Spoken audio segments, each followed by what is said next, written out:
Welcome and thank you for tuning in. You're listening to the Beyond 50 radio program. I'm Daniel Davis.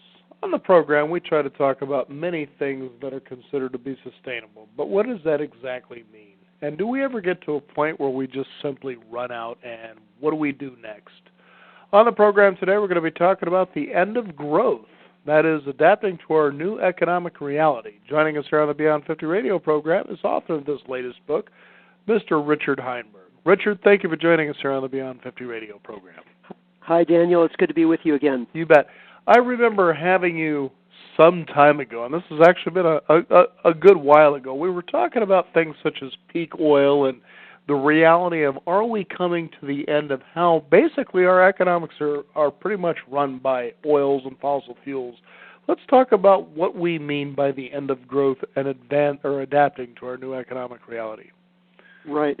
Well, the growth that I'm talking about, of course, is economic growth, which basically means consumption growth. We're talking about GDP, gross domestic product, which is just a sum of all the money that's spent in the world. And or in the nation, over the course of the last century, we've seen economic growth as never before in history. And it was mostly the result of having cheap energy and abundant energy with which to do more stuff and do it faster and do it on a broader scale. So we've gotten used to economic growth as being sort of normal. And in fact, most economists would tell you that economic growth is the natural and normal condition of the economy. But of course, nothing grows forever on a finite planet. So we are inevitably going to at some point reach limits to energy, to raw materials, to water. And I argue in the book that we've actually reached those limits, that in fact economic growth as we've known it over the past few decades has essentially come to an end as of about 2008. You know, it's interesting, Richard, back in the 80s when I was involved in, as probably a time or two people do, is you get involved with something that you realize is going to cause you prosperity. You know, somebody comes along and they give you an idea that says, hey, how would you like to be prosperous and wealthy in this? And you go ahead, you jump onto this particular idea, and so the next thing you know, you find yourselves in bookstores, how do I increase sales, for instance, is usually one of the cornerstones of what you're doing. And I remember coming across, it was basically like a hippie bookshop, if you will. It was buy, sell, and trade. A place called Joe's. And what was funny about that is when I asked him, he just blurted out something that was really, at the time I didn't get it, but my friend, he just cracked up laughing. The guy says, I'm really kidding. Okay, so here, you might want to read this book. And it was The Robber Barons. And I picked up this book and I bought this and I was reading through and I started realizing, here we're starting to, we've been celebrating these big people of commerce, of ideas, your J. Paul Gettys, Vanderbilts, and the like. And I started to realize, these guys made all their wealth exploiting what was going on in nature. Basically, here's a tree, but I'm going to sell it to you. And I thought, how much longer can something like this go on? Yeah. Well, no longer at all. Here's a tree, I'm going to sell it to you. Boy, okay, geez, there's a novel idea, and I'm a multimillionaire while you're broke digging for food, so. Well, the folks who are engaged in that kind of enterprise, who are extracting resources and making a profit, the world hasn't come to an end for them, and it's not about to anytime soon. We're not actually running out of oil or coal or natural gas or copper or any of these things. Problem is that we've finished off the low-hanging fruit, and so all of these commodities are getting more expensive, less affordable. What's left is nasty, dirty, hard to get.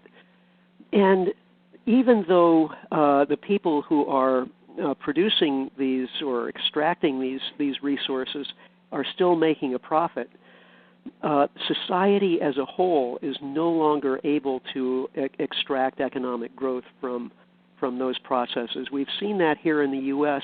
Actually, the process started for us back in 1970 when U.S. oil production peaked. And that was a real inflection point for us. After 1970, we really altered our economy. We went off the gold standard. We started globalizing production. We offshored jobs to places like China. So we were manufacturing less here domestically because we didn't have the cheap energy to do it. And the Chinese started manufacturing stuff for us with their cheap energy in the form of coal. And so Americans saw their hourly income stagnate starting about 1973. It hasn't increased since then. Mm-hmm. And, of course, we have a consumption-based economy, so the way we funded that consumption was with more debt. And so debt to GDP has grown with every passing year since the early 1970s in the United States. And we've reached a point now where the amount of consumer debt and government debt is such that we're just no longer able to eke out more growth from those factors. So we've kind of reached the end of the line in terms of not only the cheap and abundant resources, but also the debt that we have racked up in order to keep the Ponzi scheme going. Mm. You know, Richard, it's interesting when you frame it that way. I was just not too long ago watching a documentary which had a lot to do with, for instance, what has been happening with the collapse, for instance, of money, how banks were deregulated in such a way that they began to actually putting real consumer dollars at risk, which is something they're not supposed to be doing, but they were allowed to. And, you know, pretty soon the house of cards began to tumble. And before you know it, as the Bush administration was going out of office and Obama was coming in, he's going, you know, I'm going out of office now, says Mr. George W. Bush. We're going to need $700 billion. You know, there ain't much you can do to me about it, but, you know, I'm going to go ahead and I'm going to wave the hand. We're going to, quite frankly, take it from you. Mr. Ben Bernanke, for instance, voted Man of the Year by Time Magazine with a big-brained idea. We're going to go ahead and we're going to borrow this money. We're going to go ahead and we're going to make the taxpayers pay for it. See, I'm a hero now. And you start thinking, okay, what kind of real nonsense is going on here? But really what it came down to in this particular documentary was something quite interesting, as it took it down to the Merchant of Venice, a pound of flesh for a pound of gold. And it got to a point where they said, take a look at this. You've got plasma centers. You can literally go and donate blood, make money, and try to pay your bills. And I thought, really, we've brought ourselves to our own economic reality to where we're really giving our own personal natural resources to prosper, or at least try to stay buoyant. What's going on here? Yeah, that's pretty insane. Yeah, you know, when I was researching the book, I talked to a lot of people. I talked to former Wall Street insiders, the retired managing director of J.P. Morgan, hedge fund managers, and so on. And, you know, I tend to talk mostly to retired people, whether I'm talking to petroleum geologists or investors, because, you know, the retired people typically know where the bodies are buried and they're free to talk about it. But, you know, the Wall Street people I was talking with were almost to a man agreed that the rules have changed on Wall Street. You know, it was a greedy and money-centered enterprise from the very beginning. But, you know, back in the 80s and 90s, there still were kind of sort of, I don't know, gentlemanly rules that everybody followed, and you were actually supposed to look out for your clients and investors and so on. And somehow in the last decade, something changed on Wall Street, and everyone just got, crazy with lust for bigger bonuses and over leveraging, and they started ignoring their own rules. And of course, that's part of what led us into the catastrophe that we're still. I wouldn't say digging our way out of, because I don't think we ever will dig our way out. What's happening is we're adapting to a new economic reality. We've really turned a fundamental corner, not just in this country but around the world. And that corner is what I would call the end of growth. We're seeing a new kind of economy unfold in front of us, and it's one where energy, raw materials, and capital are all scarce. these used to be abundant, and we got used to that, but we now are living in a scarcity society. That doesn't mean it's the end of the world, but it does mean we're going to have to adapt in some pretty profound ways. You know, Richard, it's interesting that you put it that way, because I was just thinking about a time where we had a gentleman on the program that was talking about the collapse of the Soviet Union, but how they were able to actually sustain, because over many years they'd actually put into place a very solid infrastructure. In other words, they really, as a society, didn't get to a point like we do here in America where you feel that you absolutely need to have a car to get anywhere and do anything. Right. Okay. And what was interesting about what he was talking about, especially within the book that I was reading there, was the fact that he says... Sounds like my friend Dmitry Orlov. Exactly. And he was talking about how Americans really believe they can't live without money, and how the Soviet Union got used to being able to work within the barter system. And you think to yourself, that really takes quite a paradigm shift, especially here in America, to think, how do we do something like that? How do we place value on what we're able to give and what we're able to receive, where it feels equal to where a person can thrive? So if it's possible, as you talk about, you know, the end of growth and adapting to a new economic reality, how does someone listening today take a look at that and say, okay, where do I start? Yeah. Well, you know, that's exactly why I wrote the book, because there's a lot of bad news out there floating around, and I wouldn't want to add to it without some good reason. But solutions. You know, I think it's really important that folks understand what we're facing and start to take simple adaptive measures that they can in their own lives. Mm-hmm. Get out of debt. Start consuming as little as you possibly can. Get used to a kind of depression mentality, because that's really what we're headed into is a new Great Depression. And start getting to know your neighbors and talking to your friends and relatives and seeing how you can help each other and cooperate and share more, because that's going to be the name of the game. Our real capital in the future is going to be mostly social capital. It's how we can help each other get along and get through this difficult time that we're entering into. So people ask me all the time, well, should I buy gold? You know, should I get a gun? I don't go there. You know, but my wife and should I buy gold or should I get a gun? I like that. Yeah, right. You get a gun so you can protect your gold.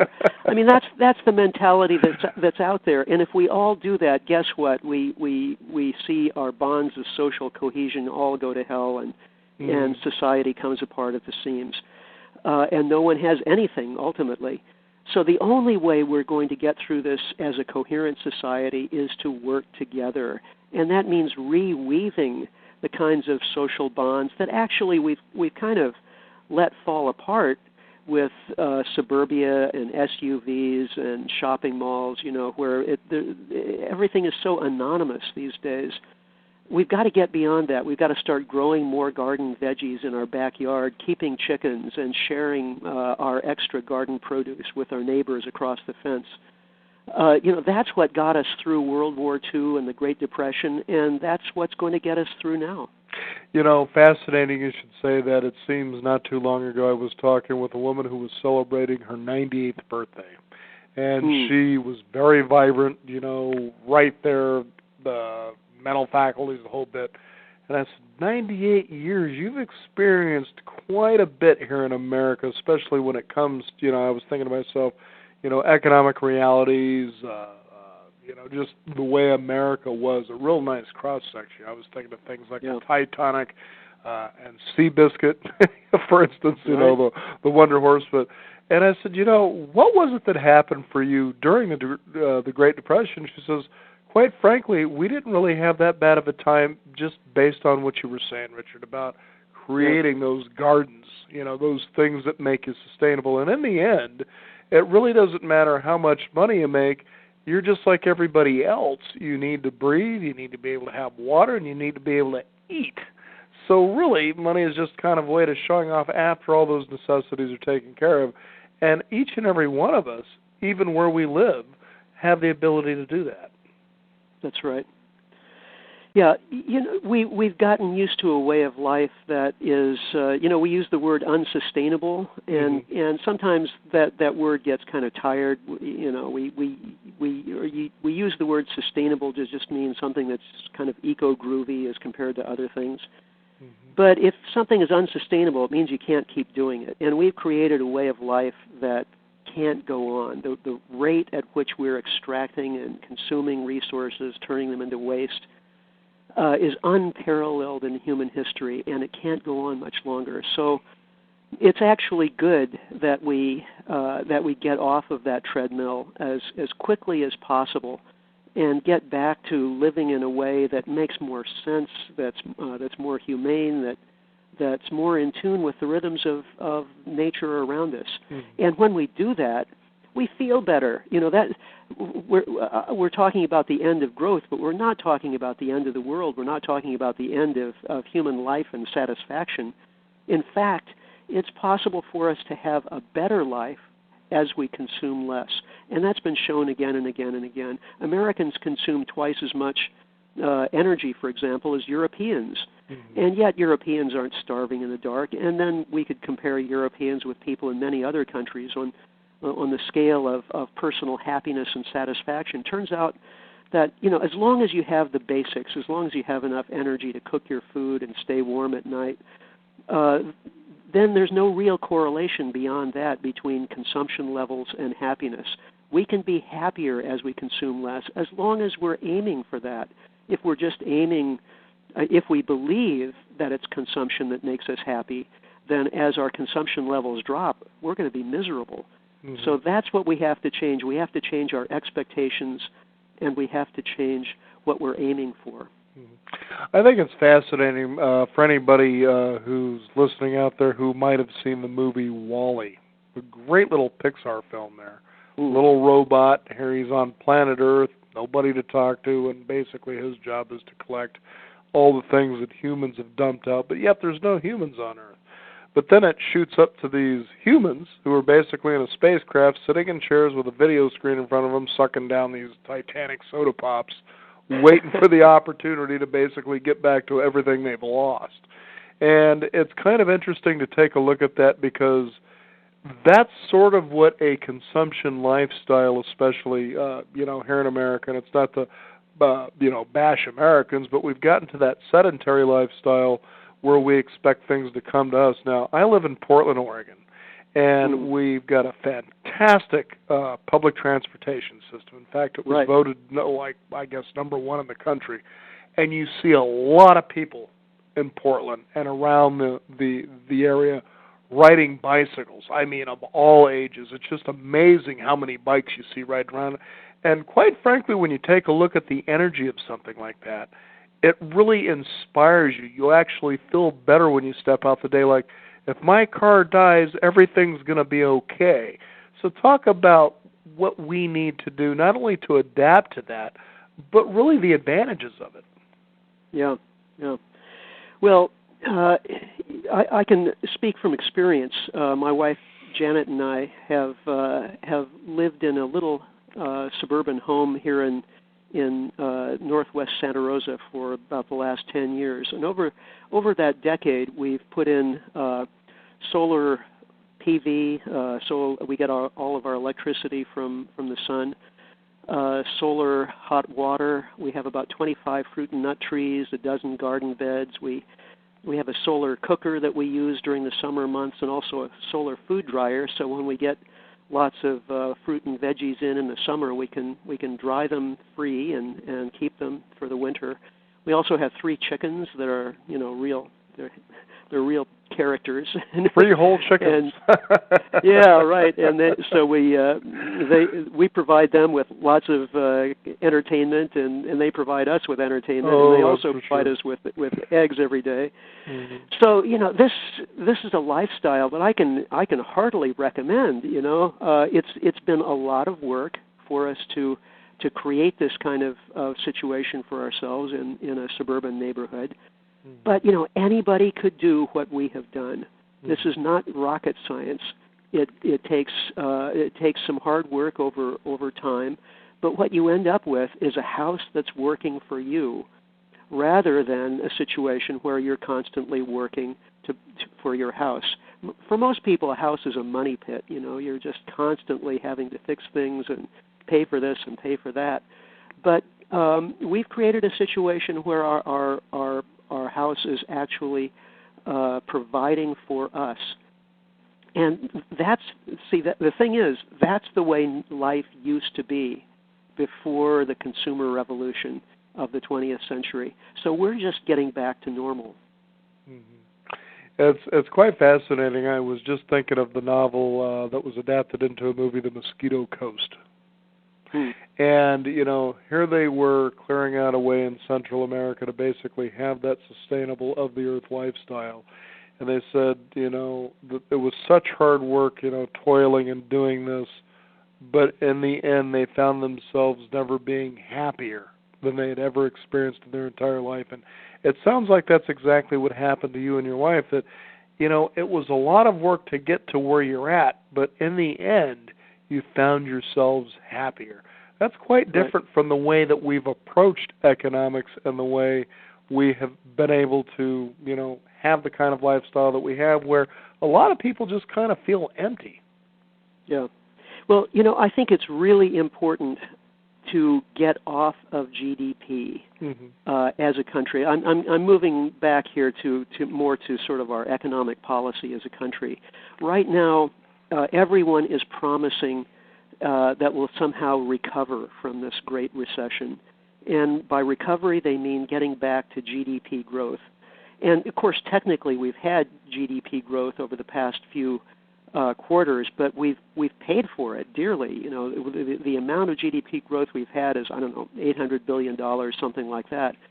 And to get that, we had to have hundreds of dollars in stimulus packages and loan guarantees for the banks and quantitative easing and all the rest, amounting to several $1 trillion altogether. So that was a very expensive recovery. But the point is, we can't afford much more of that. So instead of aiming for constant GDP growth, we have to start aiming for improvements in quality of life, in the integrity of our environment. We can increasingly have improvements in those areas. It's not as though with the end of growth suddenly life just becomes gray and we can never have any improvement in anything from now on. No, it's quite different from that. Just because we can't increase our levels of consumption doesn't mean we can't have a more interesting culture with more art and music, better health care, better education. We can have all of those things without increasing our levels of consumption. So if we aim for those things as a society, we can have a better world to live in, even as our GDP declines. And that's what we should be doing. Mm-hmm.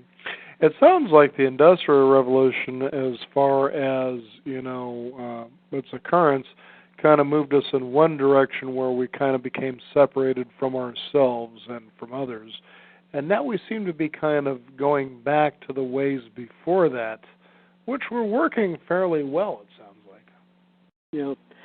Well, we benefited from a century of easy, cheap energy, but also there were a lot of costs.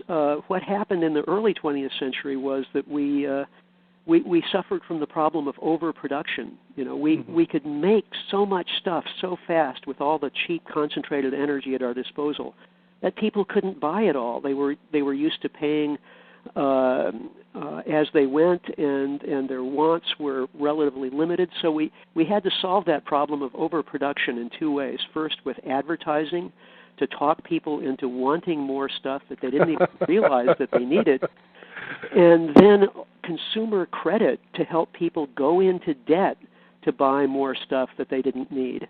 And, of course, the automobile played a big role in that because it was a big-ticket consumer item that most people couldn't afford except with credit.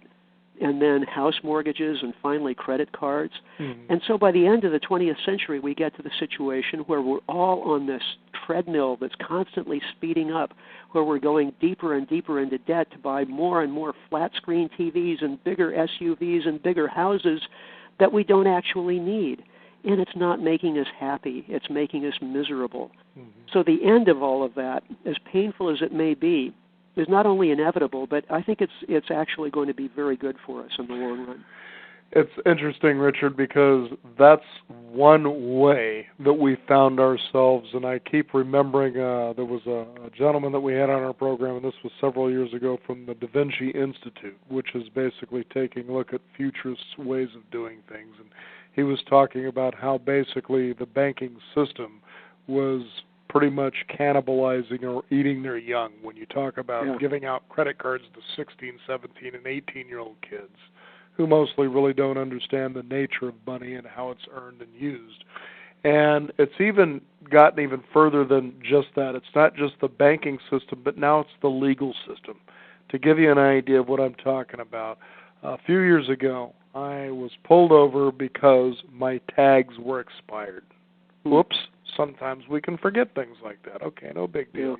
Unfortunately, this was the second time within 4 years that I was pulled over for the same thing. So the judge decides, well, I'm just not going to let you off the hook. I'm going to give you a fine. Okay, that's fair enough. Now, there was a time when you were given a fine, and that's all you paid. But not only did I have to pay the money that I owed for the fine, but I also owed the state the same amount of money, and I owed the officer a commission who wrote the ticket. And by the time I was done, I paid the fine plus an additional $120 that had nothing to do with the fine itself. So they're finding interesting ways in the legal system to tack on all this stuff to get more money, and yet they're screaming and whining about how they need to increase taxes so we can continue to support the legal system. And I thought to myself, here I'm standing in a courtroom with probably 75 other people that are going to pay fines with additional assessments, as they're called. Right. And you think to yourself, when does this madness ever end? Yeah. Well, Daniel, I'm sorry to say this, but I think that we're going to see more of that kind of thing as time goes on. And the reason is this: tax revenues are declining. Mm-hmm. That's one of the side effects of the end of economic growth. And so states, when they collect taxes, they're in dire straits because the tax collections are declining. So rather than turning over money to the counties and towns and cities that they ordinarily would, the states are keeping more of that money themselves. So towns and counties are at the very end of the line in terms of being able to receive revenues to keep their operations going. And this is going to be one of the big problems that we're going to have to face over the course of the next decade. Here in Sonoma County, where I live, the county has announced that it can no longer afford to maintain all the county roads. So 90% of the county roads are going to be allowed to revert to gravel just because the county can't afford to maintain them. Mm-hmm. So we're going to be seeing more and more of that kind of thing with libraries, teachers, all of the things that local governments are responsible for. It's going to be tight. So we're going to have to find ways of helping each other maintain our communities. Mm-hmm. Volunteerism is going to become much more important. I think that's really important, too, and especially when you put into light the fact that tax revenues are decreasing. Does that mean that also government is going to decrease with that, that people who normally, and I don't mean to badmouth these people, but I think sometimes a lot of others feel the same way, that people doing useless jobs that really don't contribute to anything will actually have to become useful? Right. Yeah, well, government at all levels is going to have to tighten belts. And government does a lot of useless things, but government also does a lot of very important useful things like providing good drinking water and on and on and on, education and health care for those who can't afford it, and so on. So we're going to be left more to our own devices, like it or not, and where government comes up short, we're going to have to chip in and help out in our communities. As I said, volunteerism is going to have to become a much bigger part of our lives. I couldn't help but think to myself as you were describing and we were talking about, and I'm not trying to say useless government, but for instance, people always joke about this, okay? That hole or that street needs to be worked on, and so what you see is one laborer down there in the hole digging and 6 other people standing there supervising this person doing that. What we're taking a look at is now all 7 people will have to be digging the hole. Yeah, if we can afford 7 people, we might end up with the guy digging the hole and popping his head out once in a while to make sure that a car doesn't run over him. Either that or the other 6 people will become that barrister that are actually going to prevent the car from doing it. Now, what's going on here? Because it seems that for the longest time, in America, we've kind of been behind the 8 ball, as an analogy. Whereas everybody else seems to be coming on board as far as, as I described earlier, there was the Soviet Union. They had their collapse, but they sort of say, they were staying sustainable because of how their infrastructure was in place with public transportation and the like. So this is very encouraging that it does work. It's going to be a little uncomfortable at first, but it's not only possible, but it's something that becomes necessary. Yeah, well, one of the reasons the Russians were able to survive their collapse was that their expectations were already very low, and wow. And they're with the most of the land already being owned by the state. Nobody got shoved out of their house just because they couldn't pay their mortgage.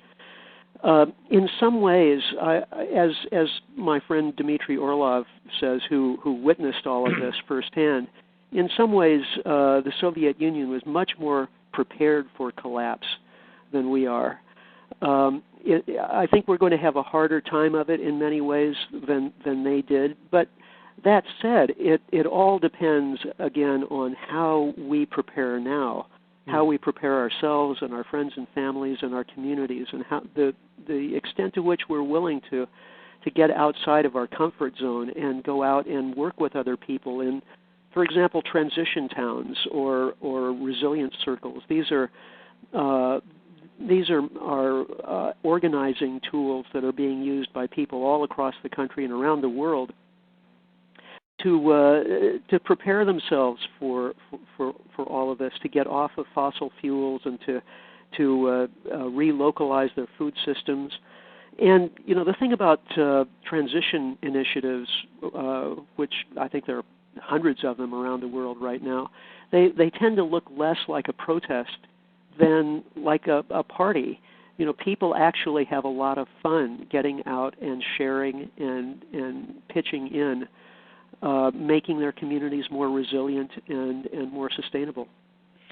It seems to me that it's more encouraging than discouraging for a lot of people outside of the fact that it's going to be a little uncomfortable, but look at what you're going to learn and how well you're going to grow and what you're going to be able to contribute to future generations. It seems to me it's a very encouraging horizon. Yeah. Yes, well, it's important to look on the bright side because... And just one more thing it's worth pointing out. I think that there are political dimensions to this. As the economy continues to contract, it's going to put a lot of pressure on a lot of folks, and that shows up for example, the way it has in the Middle Eastern and North African countries with people out on the street. We're seeing that right now with the Wall Street protests and in other cities around the country. And I think that's a healthy outlet. It's important that we bring this protest to the scene of the crime, Wall Street, where so much fraud was perpetrated. At the same time, I think it's important that we're realistic and that we don't expect that just, if we put a few people in jail, suddenly we can fix things and be back to the era of the Beverly Hillbillies and easy motoring. That's not going to happen. It's important for us to get together and for political as well as social reasons and make change. but we have to understand the general direction of history that we're moving in, and that general direction is toward a smaller, simpler, more localized society that relies mostly on renewable resources that are harvested at nature's rates of replenishment. Mm-hmm. And if we can get that, if we can internalize it, then I think we can make this transition relatively painlessly. Richard, you've been involved with this for many, many years, and especially one of the hard messages that we've seen in the last couple of years when you bring in the idea of politics and our next president, what are they going to come in and do to save us, is that you found a way, at least in the political system, to point fingers in such a way that divides America, okay? The government, they came in, at the end of the Bush administration and says, well, these banks, they kind of got in a little bit of trouble. We're going to ask that you go ahead and you ante up for their mistakes so that way we don't cause a world economic collapse. Right. And the next thing you know, what you start seeing is a game of volleyball. Okay, well, first it was the government that was the bad guys, but then all of a sudden within that particular election you started seeing the message, it's time for Main Street to be taken care of, even though we've taken advantage of them, and it's Wall Street who's the bad guys. So it shifted, sort of that anger off the government. Now, talking about what we're talking about here today, about a new way of economic sustainability and prosperity, where's the finger going to be pointed then? What do we do now? Yeah, well, see, I think finger pointing ultimately is not very useful in this situation. Mm-hmm. And the fact is, most people are going to want to point a finger towards somebody. They're going to want to find a villain somewhere, whether it's poor people living on welfare or rich people profiting from resource extraction and or government being with bloated agencies or what have you. Everybody's going to be able to find somebody to blame, but in the end, finding somebody to blame isn't really going to help our situation. The only thing that's going to help our situation is to adapt to reality, and it's a different reality that we're facing now. So that's what I'm trying to focus on in the book. Mm-hmm. I know there are lots of other folks who are pointing out the devils around us, and there are plenty of folks who are doing some pretty despicable things. But at the end of the day, even if we bring them all to justice, that's not really going to change very much.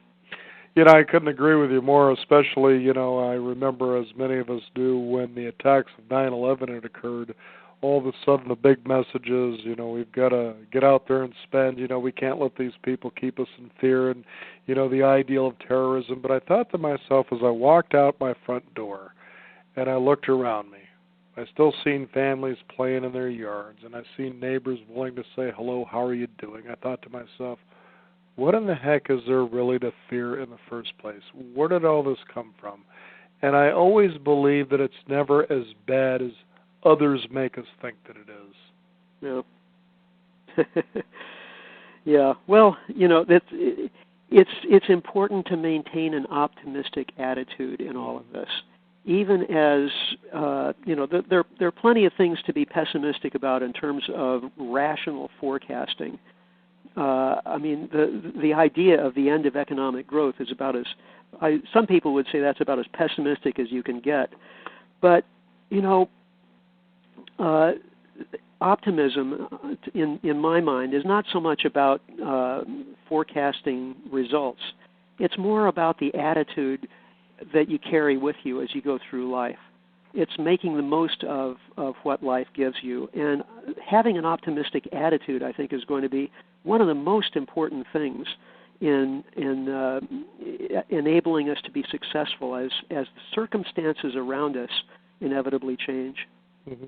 It's also interesting, too, Richard. A good few years ago, there was a lady that I had on, not on the Beyond 50 radio program, but another program that I was hosting, and she had within her book a particular, she was a professor at I think it was Oregon State University or University of Oregon. And one of the students pointed out something about a problem, and she says, I need you to take a look at it from a different context. That once you recognize that there is a problem, you're already part of the solution. And that stayed with me for a lot of years. I thought, there's a lot of genius in that statement, that if you recognize that there's a problem, you're already part of the solution. That's quite interesting as far as change is going. It sounds like from what you've been doing, that's exactly the kind of modality we need to move into. Right. Yeah. We're stuck right now in as a nation in a conversation that's going nowhere. You know, the liberals say, well, we just need to have more government spending, and that'll stimulate demand and flip us back into growth. And conservatives are saying, no, we got to cut government spending, and that'll create space for the private sector to come in and create more economic growth. You know, there's very good evidence to suggest that both sides are wrong. We've had lots of government spending, and it hasn't really created much in the way of economic growth, and we can't afford much more. And every country that's instituting these austerity packages, that's cutting government spending, is seeing its economic growth decline even faster. Wow. So what we have to do is think outside that box. We have to understand that the whole paradigm of economic growth is broken. Mm-hmm. And we need to change what we're aiming for and how we're aiming to achieve it. Instead of aiming for economic growth, we have to aim for improvements in quality of life and the quality of our environment. And if we aim for that, then we can have what we really want deep down underneath, which is a happier life. Certainly better stories than going to the local theater and watching a Michael Bay film. Richard Heinberg. Whatever that is. Oh, you know, the explosions and the bravado of the male testosterone being exploited through racing cars, spacecraft, and weapons, you know, that kind of a thing. Now, a website people can find out more about you. Yeah, well, if I could give two, I'd like to. One is if folks want to find out more about the book, they can just go to my website, which is richardheinberg.com. But I'm a senior fellow with an organization called Post-Carbon Institute, which is a nonprofit think tank. And we have a website called energybulletin.net. And it's just a fabulous website. It's updated every day with news and opinion pieces and all kinds of information that is really, really important if you want to make this successful adaptation to a world beyond economic growth. So those two websites, richardheinberg.com and energybulletin.net. Richard Heinberg, thank you so much for joining us here on the Beyond 50 radio program. Again, the book is The End of Growth. And go ahead and give out those websites one more time. Yeah, Richard Heinberg, HEINBERG.com, and energybulletin.net. Thank you again for joining us here on the Beyond 50 radio program. Thank you so much, Daniel. Well, I want to thank you, the listeners out there, for tuning in. This is the Beyond 50 radio program, the number 50. Sign up for our free weekly e-newsletter at beyond50radio.com. We'll also post an archive of this for you to be able to re-listen to and share with others. I'm Daniel Davis. Again, thank you for tuning in, and remember, live your day past.